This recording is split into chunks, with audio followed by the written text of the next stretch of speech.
Ini penting saya terangkan karena banyak dari para ustadz ini berkomentar miring tentang manakib dan tentang faedah-faedah dari membaca manakib. Manakib ini kalau makna secara bahasa ini perbuatan baik atau budi pekerti. Manakibur rajul artinya perbuatan baik, perbuatan-perbuatan baik atau cerita-cerita baik, cerita-cerita tauladan dari seorang laki-laki. Ya, ini yang dinamakan manakib secara bahasa. Ya. Cuma perlu digarisbawahi. Perlu digarisbawahi bahwasanya manakib yang biasa diamalkan di umumnya pondok pesantren, ya, khususnya kalau yang diamalkan di sini. Jadi manakib ini kan yang saya sudah pernah menerima ijazahnya itu dua. Yang pertama Al-Lujainud Dani. Ini manakibnya Syekh Abdul Qadir Al-Jailani. Ini saya sudah menerima ijazahnya dan juga ada sanadnya yang nyambung kepada penyusun manakib Al-Lujainud Dani. Yang kedua yaitu Jawahirul Ma'ani fi manakib Syekh Abdul Qadir Al-Jailani. Ya, dan ini yang biasa diamalkan di sini. Jawahirul Ma'ani. Menurut guru saya, kiai saya Hadratus Syekh Kiai Haji Abdul Hanan Maksum, Al-Lujainud Dani dan Jawahirul Ma'ani ini sama saja. Cuma kalau Al-Lujainud Dani kan agak tebal. Kalau Jawahirul Ma'ani ini tipis. Ya. Ini perlu digarisbawahi bahwa manakib khususnya yang diamalkan di pondok pesantren Yambul Hikmah ini dan umumnya diamalkan, dan manakib-manakib yang lain yang umumnya diamalkan di pondok-pondok pesantren itu tidak hanya sekedar menceritakan kisah tauladan dari Shahibul Manakib. Ya. Jadi manakib yang diamalkan, yang umumnya diamalkan di pondok-pondok pesantren, khususnya yang diamalkan di pondok pesantren kami yaitu Yambul Hikmah ini tidak hanya berisi kisah tauladan dari Shahibul Manakib radhiyallahu anhu. Tidak hanya sekedar itu. Ya. Jadi manakib yang biasa diamalkan ini sudah disusun sedemikian rupa. Minimal ada 3 hal yang ada di dalam manakib itu. Yang pertama sudah jelas, kisah tauladan dari Shahibul Manakib. Kalau Jawahirul Ma'ani yang diamalkan di sini yaitu kisah tauladan dari Syekh Abdul Qadir Al-Jailani radhiyallahu anhu. Yang pertama sudah jelas kisah tauladan. Di samping itu, di dalam manakib itu juga berisi sholawat-sholawat kepada Rasulullah Shallallahu Alaihi Wasallam. Pembukaannya saja sudah membaca sholawat. Dan di tengah-tengah manakib juga dipenuhi dengan membaca sholawat kepada Rasulullah Shallallahu Alaihi Wasallam. Ya. Ini alal kafi sholatullah ala syafi salamullah bimuhyiddini khallisna minal balwa ya Allah. Loh, alal kafi salatullah, ala syafi salamullah. Itu salawat kepada baginda Rasulullah sallallahu alaihi wasallam.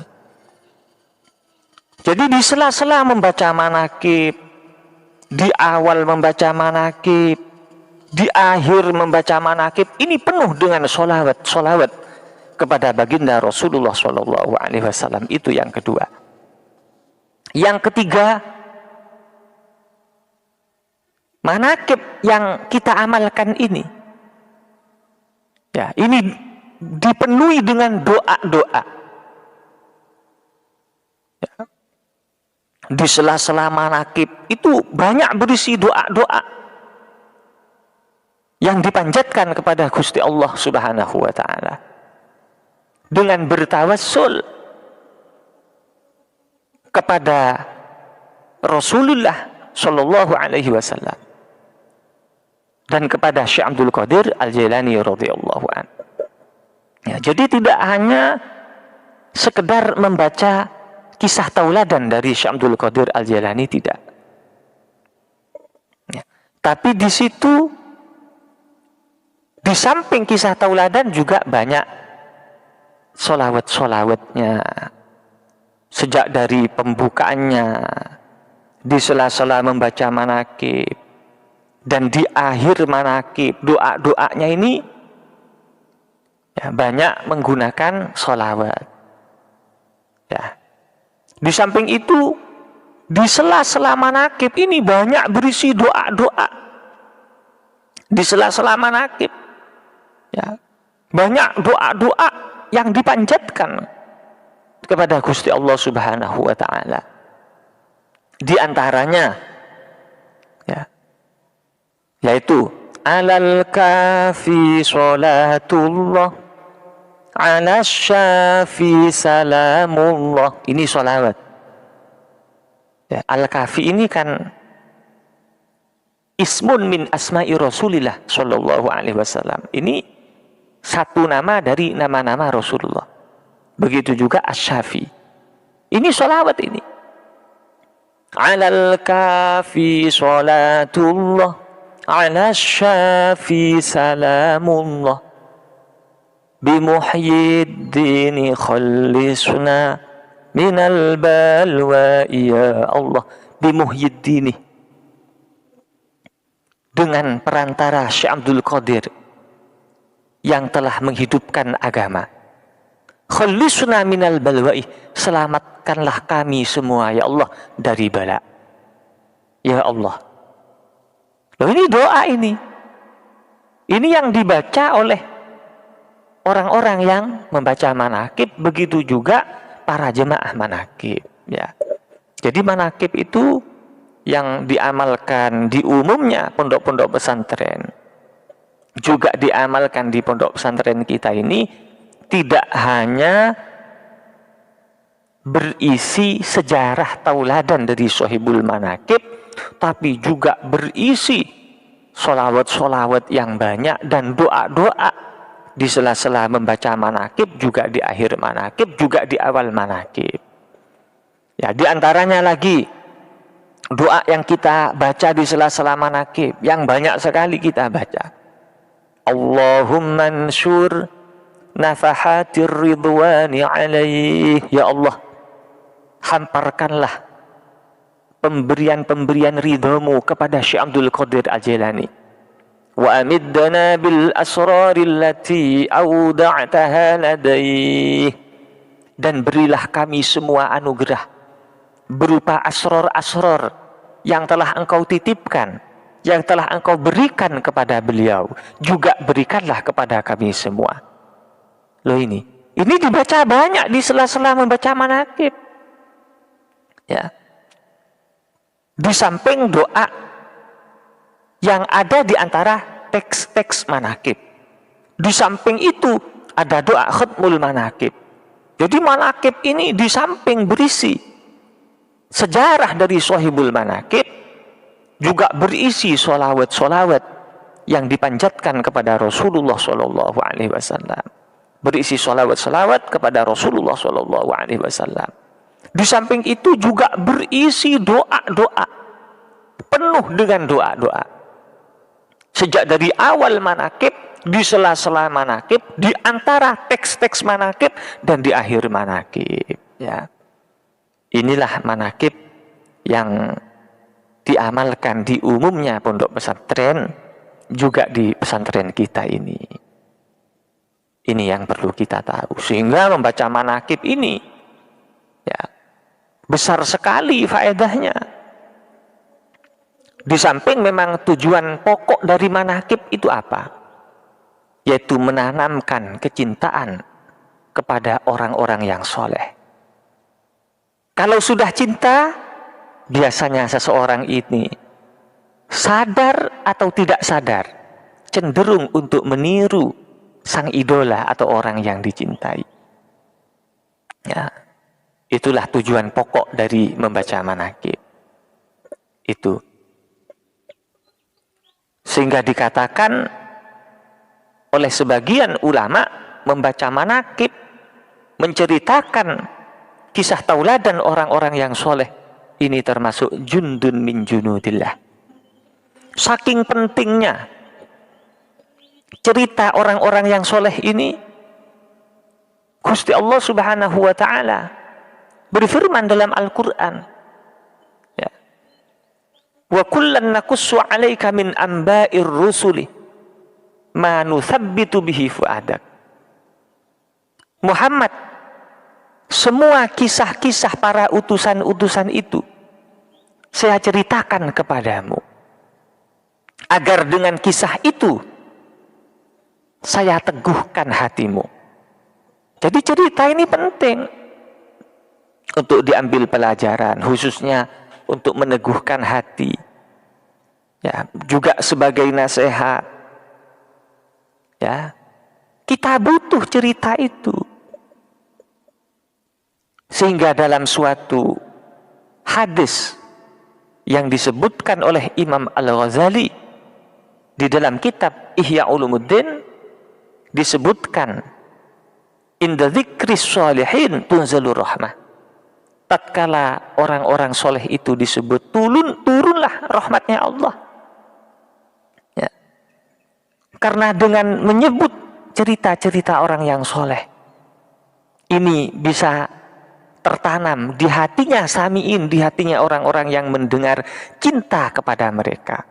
Kalau sudah cinta, maka nanti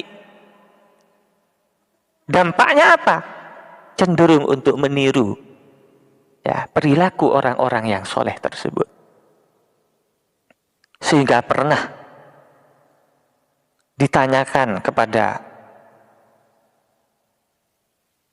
Sayyidut Ta'ifah As-Sufiyah, yaitu Wali Junaid Al-Baghdadi radhiyallahu anhu. Pernah ditanyakan kepada beliau tentang cerita atau menceritakan sejarah tauladan-tauladan orang yang soleh. Apa kata Wali Junaid? Al-hikayat jundun min junudillah yuqawwa biha qulubul muridin. Kata Wali Junaid, cerita orang-orang yang soleh itu termasuk salah satu tentara dari tentara-tentaranya Allah. Yang dengan cerita itu dikuatkan hatinya para muridin. Hatinya para murid ini menjadi kuat. Ya, ini. Apalagi manakib yang diamalkan di pondok-pondok pesantren. Itu di samping kisah tauladan dari Sohibul Manakib, juga dipenuhi dengan sholawat-sholawat kepada Rasulullah Shallallahu Alaihi Wasallam, dan dipenuhi dengan doa-doa yang sudah disusun oleh penyusun dari manakib tersebut.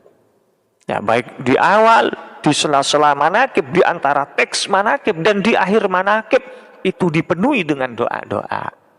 Sehingga dari itu, ya,